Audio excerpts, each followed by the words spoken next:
lepas dah menghadiri majlis ni, bila bos nak beli motor Enforce? Kena beli satu motor Enforce. Kau beli dalam minggu ni lah. Kita tak bagi diskaun sebab bos lah. Bos ada diskaun Okey, tapi Kita beli harga net-net. okey, tapi Kita tengok gambar tunjuk. So baik. beli yang AMT tadi tu lah. Okey. So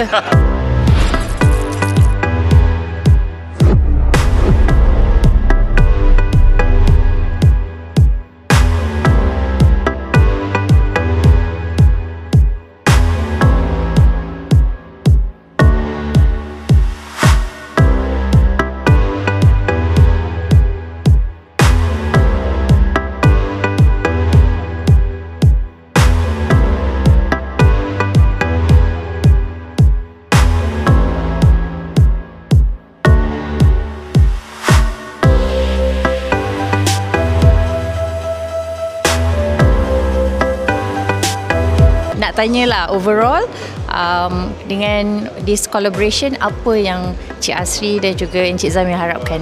Okey, pada saya dulu. Sebenarnya kami mengharapkan kami nak backup after sales supaya dapat tumpang nama Petronas untuk build up, untuk increase our after sales lah, the image, everything lah.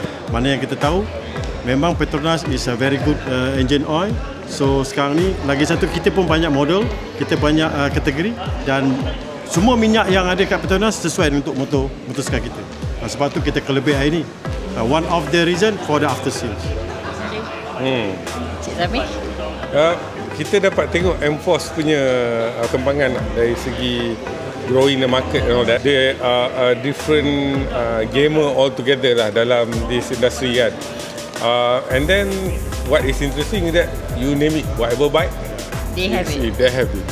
And we have all for them kan. Yeah. And then we are also confident that our product is being developed, research dekat Turin, Italy and all that. Formula 1 we are in, MotoGP we are in kan.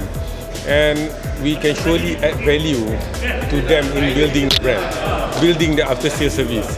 So that is the role of Petronas kalau you tengok daripada segi working with the local companies and all that kan. We have to work together to develop the economy as well as the ecosystem that makes the automotive punya industry ni stronger. Alright guys, itulah jawapan daripada Big Shot dari Enforce dan juga Petronas. Yes. Thank you so much. Thank you. Here we have, ladies and gentlemen, symbolic handing over our new brand, Enforce Oil. The cooperation between Petronas Lubricants Marketing Malaysia Sdn Bhd and Enforce Bike Holdings Sdn Bhd with a new lubricant called Enforce Oil.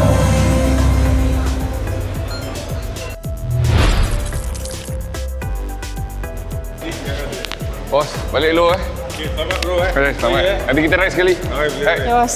Okay, see Ya you. kan nak interview ni. Kita balik dulu. Baik. Baru nak interview you. Mesti jawab Kita pula. interview. Okay, interview tu. Bos, Encik Asri sekali Cik lah. Asri. Cik Asri. Cik Asri. Ada masalah. Bos, nak interview sikit Nak lah. interview sikit. Ada satu soalan je. Kak Bobo nak tanya ni. So, lepas dah menghadiri majlis ni, bila bos nak beli motor Enforce? Kena beli satu motor Enforce. Kau beli dalam minggu ni lah. Kita tak bagi diskaun sebab bos lah. Bos Bos ada diskaun Okey, tapi Kita beli harga net-net. okey, tapi Kita tengok gambar tunjuk. So baik. beli yang AMT tadi tu lah. Okey. So apa-apa pun, thank you Cik Asri, Enforce.